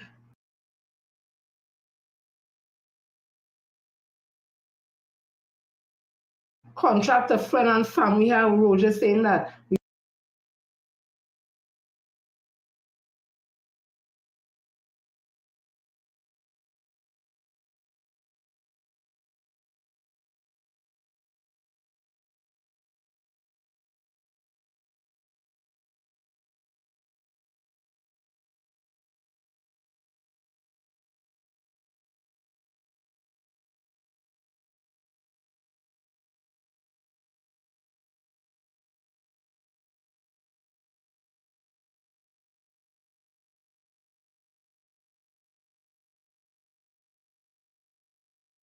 central bank governor because that people more. Yeah, sorry about that. It had people more senior than General Ramran. He said this country has been in a recession, 4 consecutive things. So Kamala Persad knew in 2015 because the election was quite in September. She take 3 months and something, 14 days or something. So she knew the country was in a recession, but you know what she did? She offered the PSA 40% of public officers and she paid. She had enough time as to pay because since about May of the year 2015, that would have been settled. But she knew it didn't have no money. And she said she could lose the election, so she leave it. And we was in a recession. When this government came, the PNM government met 14% to pay. They didn't renege on it. They didn't say, no, we're not going to pay. Because if it was the other way around, UNC wasn't going to pay that. UNC would have just said they had no money as a recession. Why to decide? PNM came in and paid her 14%. But UNC offered it to the public officers and signed off on because they know it had no money. Jawara Ramran said the country was in recession that whole year, so he had no money. He said that 3 days money, in liquid money in the central bank. They know it had no money. This government came in under Dr. Keith Christopher Rowley, PNM came in and met that. And for 5 years we chug along, we ain't go to the IMF, and then bam, we get hit with COVID-19. The whole world had shut down. Dr. Keith Christopher Rowley and this government and the medical professional, this country was praised for the handling of COVID-19 when it didn't have no injection, no vaccine at all. We were just using the Public Health Act, Public Health Ordinance, or what it is. We had Kamala take the government of court was about 60-something time for, and the simple thing we were using, face mask, distancing thing. When other countries was held, we had a 2-tier health system. And the World Health Organization was amazed because we didn't have no vaccine, they didn't develop no vaccine, and we was doing the thing. Yes, we lost 4,000 citizens, people lost their family, but it could have been worse. And in 2020, all the thank Dr. Rowley and the PNM for saving lives. All they thank them for staying in the country, and in 2020, all they vote back the PNM again over the UNC. All I want to tell me in these hard times again, these times are trying times because of the geopolitics and what happened in America and all that, and all the depleting gas and all that, and we have been steered steady. Or they go give it over to a woman when it had real money. She mismanaged it. Now we don't have real money. She wants to send me to the IMF. Or they want me to come back like how it was under Robinson. So they don't understand that is the people's national movement, or they have to keep there, who have been doing the work, keeping me out the IMF. With the little they have, we've been making it work. Is it perfect? We're making it work. The more than 4%, it's Juke and them cause that when they could get more than 4%, they didn't take the 4%. So that 4% period is gone. I don't know why people still talking about it. The 5% that Dr. Rowley speak about is for the period 2020 to 23. That's a new period. Don't get tied up with 14, 16, 17, 19. That done gone. It gone. That 4% is only unions who took the 4% for those 2 periods will be able to sit in front of the CPO and negotiate starting at a 5% offer for the period 2020 to 23. Maki, if all they don't understand labor and understand what's going on, don't come in my life to challenge me with that, or they can challenge me with anything else, not when they come to labor. So if they want to PSA want the 4%, we go just send 2013 salary to eternity, that is all. We're not going in front of the CPO because this dotage girl ain't doing nothing. She waiting to topple this government. She can't topple what she have negative in she life. But you want to topple this government, you jackass. So them how we in this marky mark? It's PSA, Watson, Duke, Leroy Batiste, and Felicia Thomas have public officers in this. Ask Duke how much percentage she did get from the Minister of Finance for the period 2014-16. Ask Felicia Thomas, she was right there up under years. Ask Leroy, who was being paid as a consultant, $16,000. What was the offer? Why didn't they encourage Duke to take the offer, tell the public officers, tell General Counsel, tell conference where it is? Let me say yes, we want it or no. So we come to always be talking about 4% and it's 40%, but don't blast it, take it, that's all. And if you want big salary like the Prime Minister, I'm getting one fuck it. Oh my God. My apologies. I'm perfect. Far from perfect. If you know what the 4%, and you want to get big money, like them politicians, them go and study. Go and study and upgrade yourself. Come out the public service. And you could get that kind of money. But don't watch the people and the money they get in. They work hard for it. The 900 public officers who are senior public officers, permanent secretaries, deputy permanent, they work for that. Don't watch them what them get. What way a union was supposed to go in front, the CPO and negotiate, ain't going and do. We money and salary, aid them money and salary. So don't look at them. So if you don't want the 4%, don't take it. You'll just remain on 2013 salary right through, while the other unions like tutor, fire, police, and the others, they will be in front of the CPO negotiating. That's all. So people, I said a lot, and I wanted to bring this IMF situation to the front. Yes, it just, it just happened. I surprised myself. It just happened. But I wanted to make the point that this negative stupid talk about the 4% and thing whatever, and them get itself, Dr. really didn't give himself nothing. The Salary Reviews Commission came to Canada Service in 2013 with an offer, and she refused it. She found that wasn't enough. The Minister of Finance, well, comment, but at the time them find it wasn't enough. None of them didn't take it. And the SRC went back and do the work.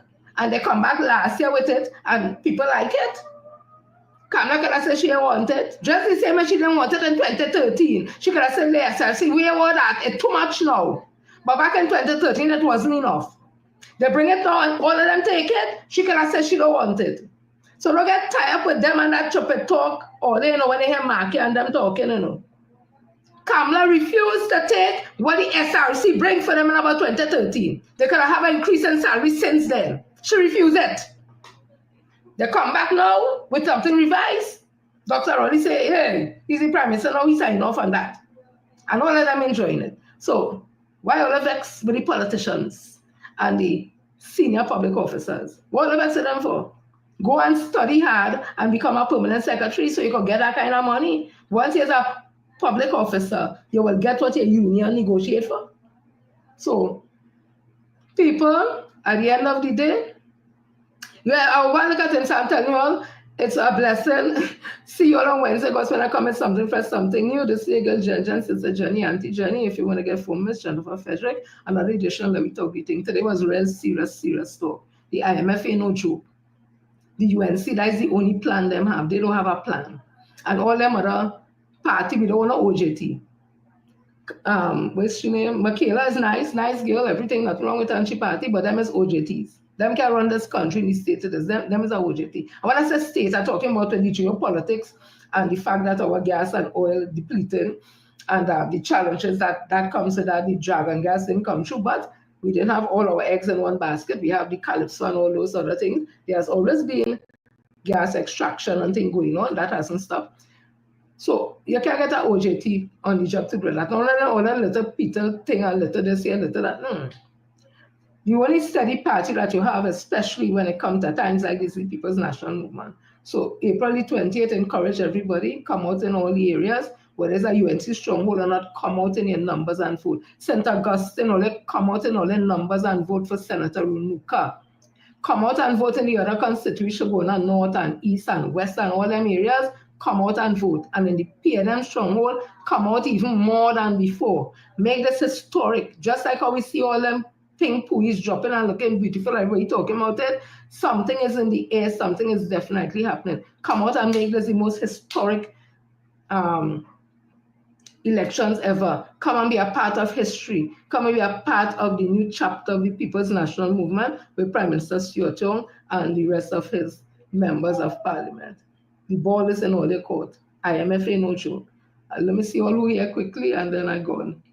So Estella, Joel, Michael, Carol, Michael, Sharon, Cynthia, Dandy, Tessa, Laura, Sandra, Angela, Roxanne, Anne-Marie, Marky, Lisa, Brian, Cheryl, Christopher, Lorna, Angela, Caroline, Hazel, Anthony, Hadara, Overan, Charles, the whole family, and Emmeline. Thank you all for sitting. And again, my apologies.